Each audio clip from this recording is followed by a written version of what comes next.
Welcome to the Clutch Time Podcast with your host, Daniel Kreider and Ryan Vargas. 5, 4, 3, 2, 1.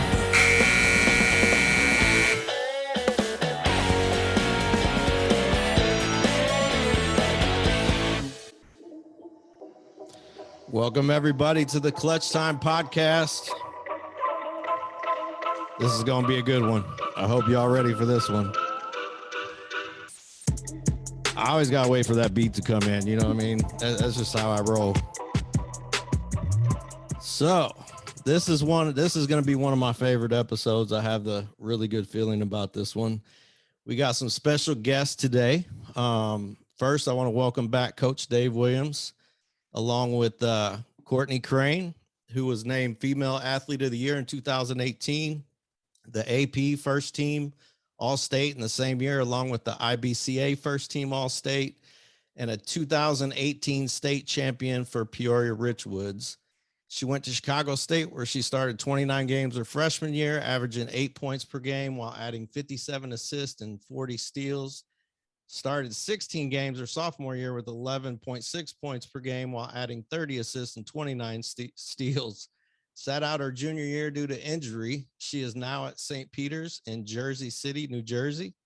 Also, I want to welcome Tiana Johnson, who is also on that 2018 Peoria Richwoods team winning the championship, the state championship. She went to Seward Community College 2019-2020 season, averaging 10.8 points per game, 3.6 rebounds, and 2.3 assists per game. She was also named the Kansas Jayhawk Community College Conference Co-Freshman of the Year, earned all KJs and a lot of C's, CCC, first team honors as a freshman at New Mexico Junior College in 2021, did not compete due to the COVID-19. And now she resides at St. Bonaventure, where she is a sophomore. And after all that, I need a quick break because I got to get my oxygen intake back in because that was a lot. But I want to welcome you, ladies. Thanks for coming on. And Dave, it's always good to have you as well. How are you guys doing today? I'm doing good. Yeah, you guys were all, I think, it was like we were in the room looking at each other like, are you going to say something? So yeah, I want to get right into it because I want to take as much time as I can with this one, and let's just start it off from the beginning. We'll start with Tiana and then go to Kourtney. How did you meet Coach Williams? So he was working with Kourtney first, and I think he was at one of our games, and he seen me playing. And he said something to somebody at Manual that he worked with, and they knew me. And then they got a hold of my parents, and then I came to work out to see how I liked it. And I've just been there ever since. That's awesome. How about you, Kourtney? I don't remember what game it was in high school, but afterwards, I remember my mom said something to me like that she had somebody that wanted to help me work that came to our games and like was watching and stuff. And then she dropped me off one day at Coach Williams, and we've been together ever since. That's awesome. That is awesome. Now I'm going to go to you, Tiana. I heard you went to high school practice. This is rumor has it. And then you drove straight to Coach Williams' workouts. And just give me a little idea. What are those workouts like? Yeah, well, he's gonna probably yell at you the whole time. but no, the workouts are great though. It's a lot of like skill work and everything like that.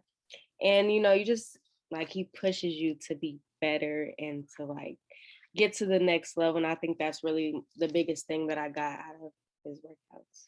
That's awesome. And so I got a question for both of you again. So do you guys still stay in contact with Coach Williams then? Kourtney, Yes. I'll go with you too. Yeah, there we go. There. Yeah, we still stay in contact for sure. Awesome. Now, Kourtney, how did you end up at Chicago State? Oh God.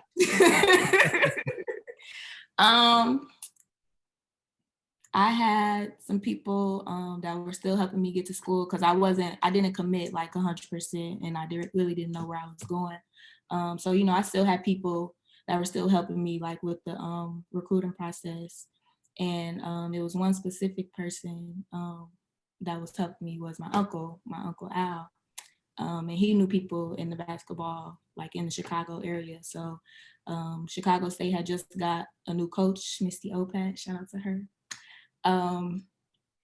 And he knew her, sent her my film. She needed a few players, and I was one of them. So yeah. Now, Danny, on that thing, it was about 11 o'clock at night. The coach did not get hired till August. Kourtney is about to leave for Texas in like 2 days, and it was probably 11 o'clock at night. And Chicago State finally hired a coach in August, which is crazy. And I hit the lady on Twitter on a private message. And I was like, hey, I've got a girl who's an all-state point guard, who would fit right in immediately and help you guys. And she hit me back like 10 minutes later. And I remember reaching out to Kourtney and her family. And I think Kourtney went there the next day. You know what I mean? It was quick. Like Kourtney was going to leave on Tuesday, and this is like a Sunday, wasn't it, Kourtney? Like a Sunday when you guys went up there. And the next thing you know, she's not going to Texas. And she's in Chicago State now, and credit to her, going there and starting as a freshman. She had no Division I offers, which is crazy to me. She's all-state point guard. She won a state title, and had 0 offers. And we were just about to send her to Texas. And thank God that came through. Man, you broke Texas' heart, Kourtney. Texas, they had to go get some Kleenex. They was like, man, what in the world? That's one thing. Just, I moved to Oregon about 3 years ago.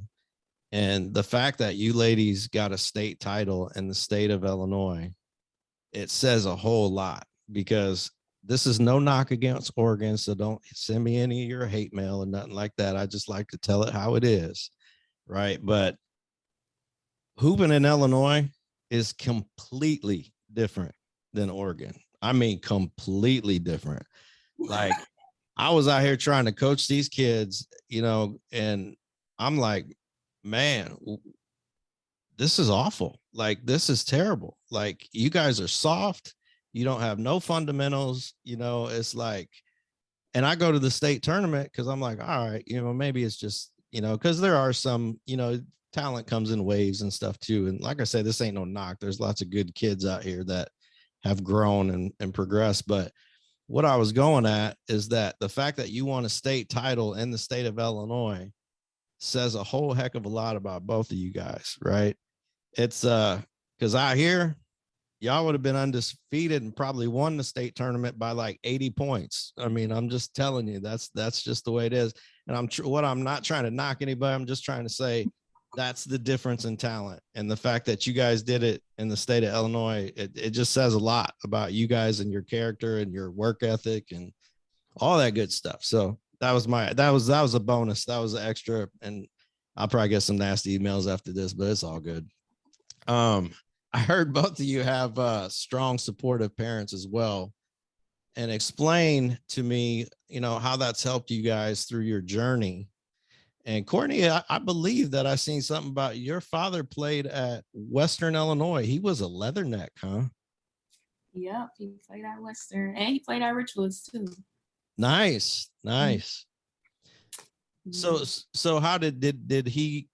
Well, I mean, your parents obviously are super solid and supportive.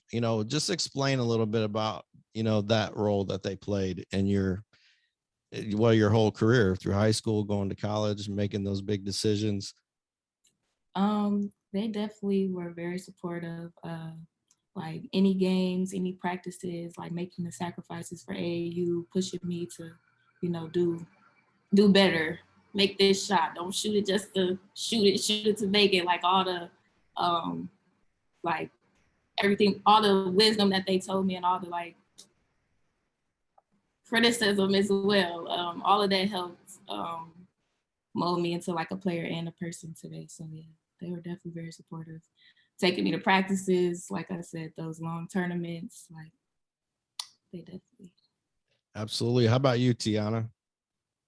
Well, yeah, I have supportive parents as well. And my dad, I don't think he's missed like coming to driving me out to Williams workouts. I don't really think he's missed one of those. He's real big into like my basketball 6 a.m. workouts we're doing, 9 p.m. workouts. He's there rebounding for me. And they haven't missed a game.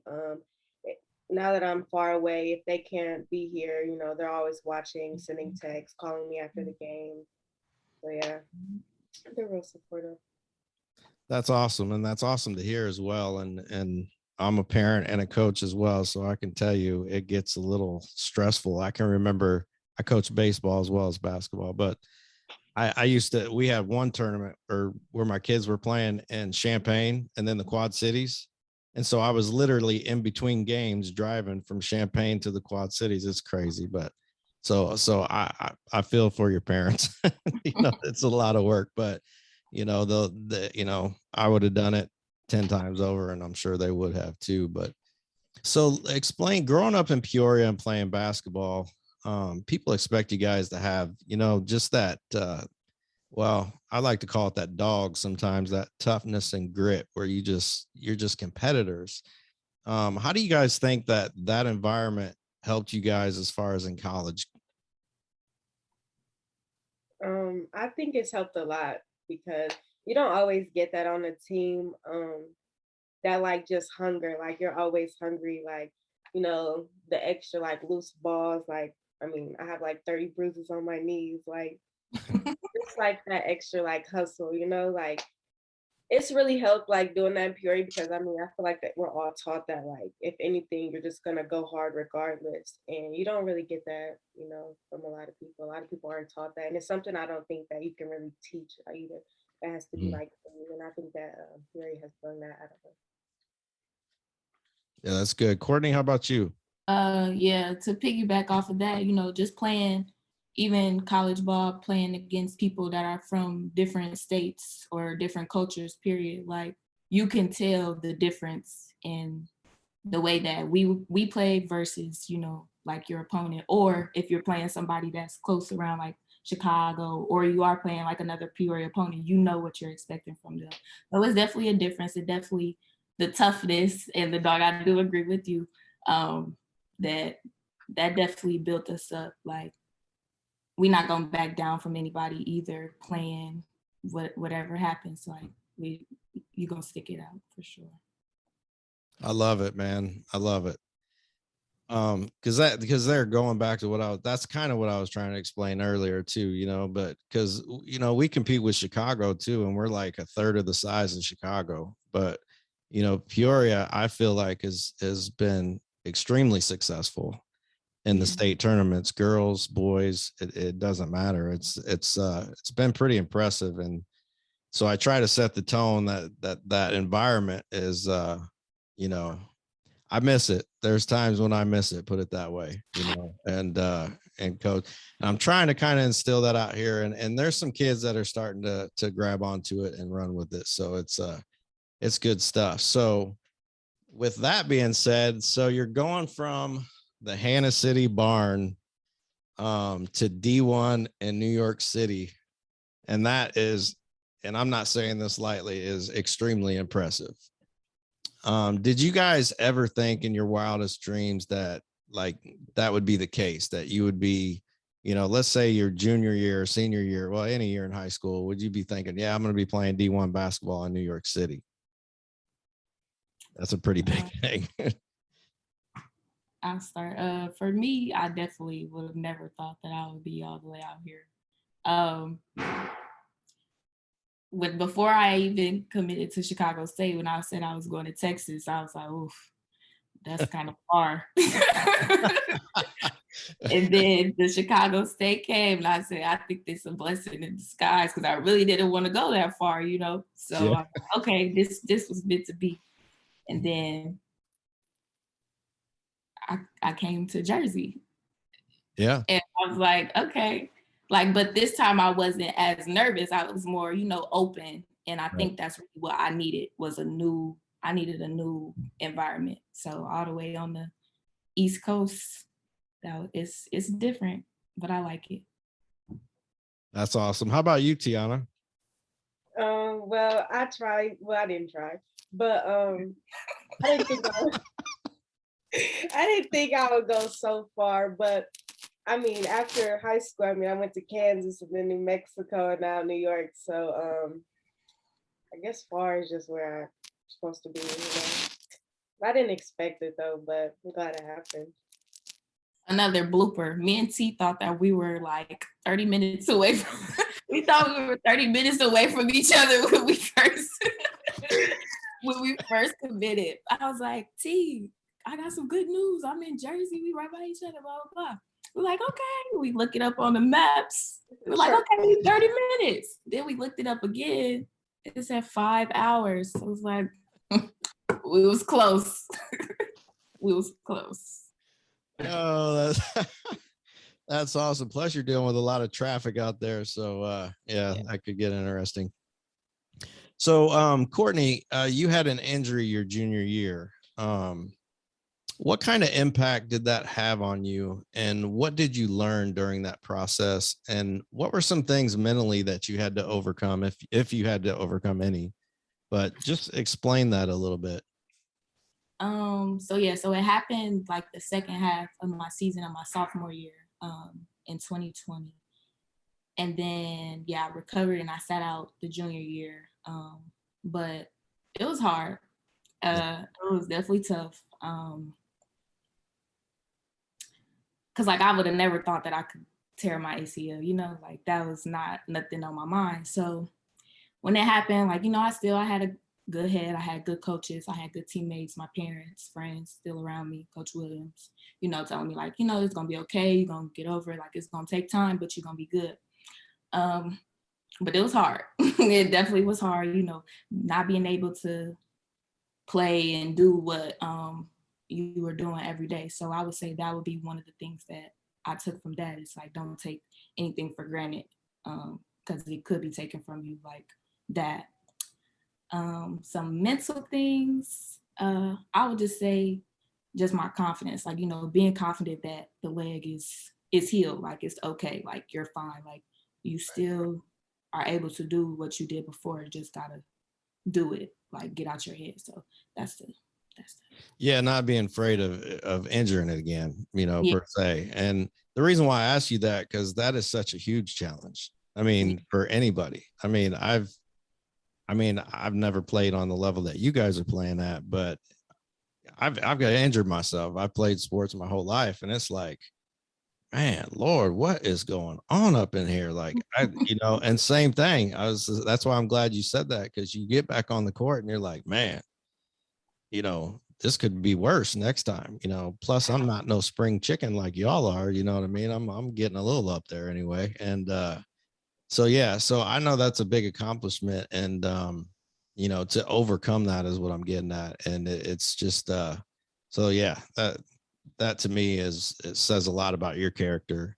and your integrity. Really, is just to stick by it, keep working hard. You're obviously a hard worker. You wouldn't be where you are today, you know, bottom line. So Tiana, you are only a sophomore, coming from starting out in community college to playing in D1. And we've said that about 3 times now.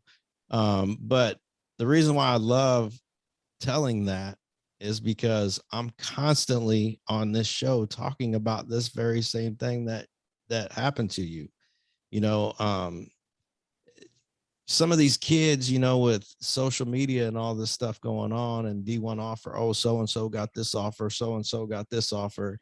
They feel like if they didn't get that offer from, you know, a Division I school, they're like, oh man, I ain't getting no offers. I guess I'm done. Right. And the fact that you played community college and now you're at a D1 school. That says a lot about there again, your work ethic and just your passion for the game. And to me, you're an inspiration, for the very things that I talk about, on a daily basis. And if they don't know, now they know. My guy Biggie said that. So anyway, what was your drive behind that? And did you ever think going through that process, like, this isn't for me? I don't know. And what mindset did you have to be in and stay in to accomplish your goals? Or did you not really have any of that? You just had your mind set on the goal and you just were out there and you just love the game and want to play? Well, coming out of high school, I was mad that I didn't have any like D1 offers. And I was like I know that I can compete on that level, and I think that was my biggest drive right there, is knowing that I can compete on this level and that I didn't have anything. So I felt like I had something to prove to everyone. Mhm. And so once I got to JUCO, it was just all about like staying consistent, putting the work in. And JUCO is hard. Like everyone thinks like JUCO like is easy. It's not easy at all. Like everyone there is trying to get out of JUCO. Like everyone's trying to get on the D1 level. So it was just really being consistent and just keeping a positive mindset. Like I knew I could play on that level. And so like I just went out every night and showed that I can compete on that level. And then just having the right people around you, honestly. Like don't listen to what anyone has to say. Even if Love you that. don't have the offers, like keep going. Like it's not over with. Like if I can do it, you can do it. It's all about your mindset and your work ethic. Like if you want something, just go get it. Well, yeah, that's just, oh, go ahead, Courtney. Oh no, I say yes. Oh, okay. But I think that's just it. One key thing you said is I know I can compete on that level, and you just kept working. So, that's to me, I just love it. I don't know. I just love that. Cause like I say, I'm always telling kids, if you get any offer at any college, go hoop, go play. You know what I mean? You never know what could happen. I mean, you've seen guys like, Scottie Pippen, Dennis Rodman, guys like that started NAIA, you know what I mean? And they ended up being in the NBA. So yeah, I think social media and some of that hype stuff, people take that stuff too seriously sometimes. It's not what it seems. Like you can have a million followers and then we play against each other and you're not the same. Like a highlight is not a game. Yes, I agree. So ladies, I got a question for you. Another question for you. That's why we're here. What was something that Coach Williams said or done that has stuck with you to this day? Oh, goodness. A lot of things have been stuck with me. Oh, goodness. Something that has stuck. It's a lot. Well, one of them for me is stop turning the ball over. Stop doing that. That like it stick with you, but like it happens. But that's one thing for sure. Like anytime I thought about, I'm serious. That'd be one of the first people that's in my head. I'd be like, dang. And he'll text me. He'll say that too. So that'd be the thing. Like, yep. I texted her the other day, Danny, and she had a couple turnovers, and I said to her, I think your ass is colorblind because you're throwing it to the wrong damn jerseys. And she just chuckled, and she takes it good though. I mean, we got that kind of relationship where she knows, like, I'm getting on her, but I'm not getting on her. I mean, she knows like I'm saying it because it's kind of important not to throw the ball away. But at the same time, I'm not riding her about it. It's like Tiana at the free throw line. I tell Tiana, if you miss a free throw, Tiana, I need you to step off the line, step back up, new shot, new opportunity, clear your mind out. Tiana gets fouled the other day with 1.2 seconds to go. Okay. She has 10 rebounds and 9 points. And I text her dad, she's about to get a double-double. So she gets fouled, so she goes down to the line to shoot 2. They're at a double bonus. Tiana gets up there and clanks the first one. Now, she does not move off the line at all. And I am absolutely livid at home. And I'm like, I tell her to step off that line. Clanks the second one. And I'm here to tell you, I text her that quick. I was like, Tiana, what in the world? I mean, why are you staying up on the line when you missed it? Get off the line, reset yourself. Because she's a great foul shooter. I mean, when it's all said and done, you know, she's probably 75, 80% free throw shooter. You know, she just got to get past it. But that's one of the things that I write her about was her free throws. She just sits there. She's like, yep. That was tragic. That's one good thing about D. Will is he'll hold you accountable. There ain't no ain't no doubt about that. Yeah. But that's what I love about him, because it makes a difference when that's the case. So what were some of the big differences that you saw with high school basketball versus college basketball, and how have you had to change or alter your game to be competitive at the collegiate level? Either one of y'all don't, or both of you guys, but whoever can go first. I would say that the game is just faster, and it's less about like just being athletic. And like high school, I feel like it was just about who's athletic and stuff like that. And college, I feel like it's more like skill based and like who makes smarter decisions and like knowing the right time to do things. I think it's more about that, and I think that was a big adjustment for me. It was just knowing when to do stuff and when not to do stuff. Yeah, college definitely, it speeds up. Like the game is definitely faster. That was like an adjustment, you know, like I said before, the turnovers, like it speeds you up. Like you got to know when to slow down, like T said, when to make the right decision. Like, so I think the speed of the game really has a lot to do with just the whole all around game. Like if you speeding up, you have to know what to do next, or when to go set this screen, when to get open. Like it's a lot more work than it is in high school. Yeah, no, I definitely agree with that. It's like I said, I never got the chance or opportunity to play in college, but I've played against college guys, plenty of them, and I will tell you there is a night and day difference. You know, to me it was, but keep in mind I'm only about 5'5", you know what I mean, and so I was you know, gravitationally challenged a little bit, so it made for some interesting obstacles, I guess, to say the least. But so let me ask you guys, what do you picture your future after basketball looking like for you? Go ahead, Kourtney. She's like, man, you put me on the spot. I thought you Future after basketball,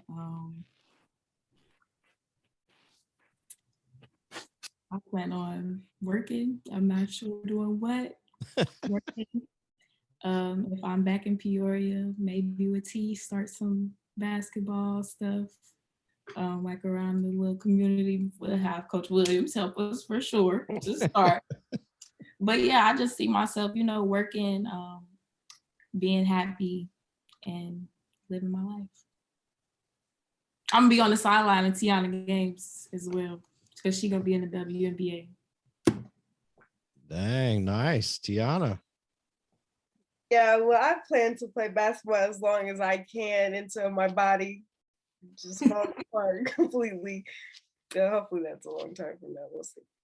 But and then after that, I'm into like I want to be a sports psychologist on like a team and help athletes like cope with like the pressures of basketball and outside life. So I could be on a like a coaching staff for that too. And then yeah, I do want to give back to my community and help them, like, because like we said before, like me and Kourtney, we didn't have much coming out of high school, like offers wise. And I just want to give like the younger kids coming up like a better like opportunity in that way. So yeah, we could be doing something with that. D. Will, sounds like you're gonna have your hands full after basketball. Yeah, these are both great girls. I've been fortunate, to be around them this long. Got a great relationship with them. Crane, her sister's a dentist. Junior. I know you remember her dad, Junior Crane. Great basketball player out of Western. Miles, very successful. Both of these kids are going to be super successful in life. And to me, at the end of the day, that's what it's all about. Don't get me wrong. I love when they play. I'll watch the games. I got ESPN Plus. I'll watch them. But when it's all said and done, 10 years from now when they're married with kids, and then they hit me up one day, and hopefully I'm still around, and just talk, you know what I mean? And just see them happy from where I met them at Richwoods to where they're at now, And at the end of the day, that's all that matters. Those girls being happy and successful in life. And there's zero doubt in my mind that both of them would do that. Yeah. And that's everything that I've heard and known about you guys has been just that. And do you guys think that, just throwing this out there, this is another bonus question, I guess. Do you think that basketball, is really going to help you in life later on, just because of all the challenges and the constant mental battle? And the reason why I bring this up is because, some parents are just like, well, it's just a game, and yes, it is. We all know that, but there's more to it than that. There's camaraderie with your teammates. There's the struggles that you had to go through to get where you're at, and things like that. So I guess what I'm going at is, it says there again, you guys have outstanding character and integrity and just your work ethic. Do you guys feel like basketball has really helped you with that and is going to continue to help you with that in the future? Yeah, for sure. Basketball has taught a lot of lessons and life lessons just in general, like whether it's, waking up on time for practice, making sure you're at practice on time, going to study hall at this time, or, being on the court right here, do this play that your coach just told you, like, you have to pay attention a lot. And I think that's one thing that basketball has definitely helped, is like, you have to pay attention to detail. You have to be organized. And you have to work with people. So I think that's what you do in life, period. So it definitely has helped, be around a lot of different people that you would be around like in the real world. So yeah. Yeah. Oh, go ahead. I definitely agree with that. It also teaches, like, in the game, say you're down 10, like, okay, within life, like, you're taking a lot of L's. I don't know how to say it, but yeah, life's just not going great. You have to find a way to come back from that. And then also, like, you can't like get frustrated and everything. Like, you have to keep going and push through a lot of things. So I think it just helps you like build character. Yeah, I agree. And yeah, that's something that I feel like, some parents, like, this coming from a coaching side. So when you guys are coaches or whatever you end up being, that's one thing that I try to help parents understand, because you have two kinds of parents. You have the ones that are, why is my kid not playing?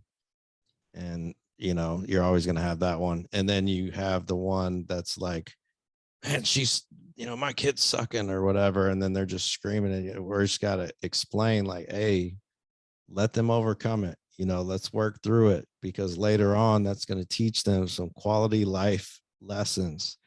And that's part of that process, so, so yeah, that's exceptionally good stuff. But, well, I really thank you guys so much, for coming on. And, I really appreciate it, because I know you guys are, you guys are rocking and rolling right now as far as the season goes. So I definitely really appreciate the time that you guys have taken. I just want you both to know that that I'm seriously proud of you guys' accomplishments and everything that, not that you guys ain't done, I'm not, and everything that you're going to accomplish. And you guys are an inspiration, and I really mean that. And I really hope that we have a lot of young listeners that are looking to be in that same position that you guys are in right now. And I just really have this feeling that from this podcast interview, whatever you want to call it, that we'll be hearing some stuff later. Like, man, that really inspired me to really go for it. Whether it's the kid who gets to go to community college or whatever the process looks like. So I thank you guys so much for coming on. And Coach Williams, you got anything before we head out? I always want to say this.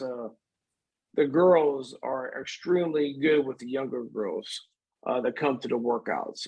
Just the other day, I seen Tiana tweet. I got a girl that works out with me named Bubba.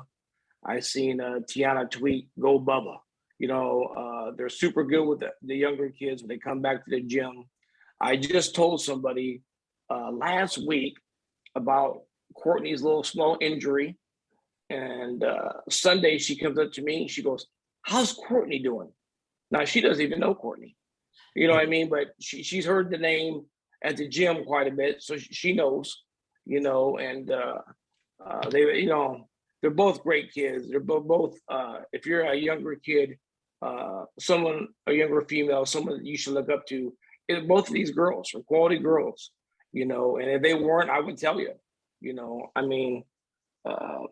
they're great girls, and I'm proud of both of them, and I'm a root for those guys for the rest of their lives. Yeah, absolutely. You got a fan right here, let me tell you. And we'll have to have you back on, after you guys, whatever you end up doing later. And yeah, anyway. So, well, thank you guys so much for coming on. Like I said, I'm not going to take any more of your time, but I really appreciate you guys so much for coming on and taking this time to be with us. And yeah, I wish you guys all the best and all the success. Thank you for having Thank you. All right. You guys have a fantastic See you, girls. evening. Have a good night. All right, man, that was incredible. I thank y'all for being with us. I hope you enjoyed that one. Those are two stand-up young ladies that are going to be extremely successful in life. And I hope that does become an inspiration for all you younger and older. It don't matter who it is. But thank you for being with us. We love you. God bless.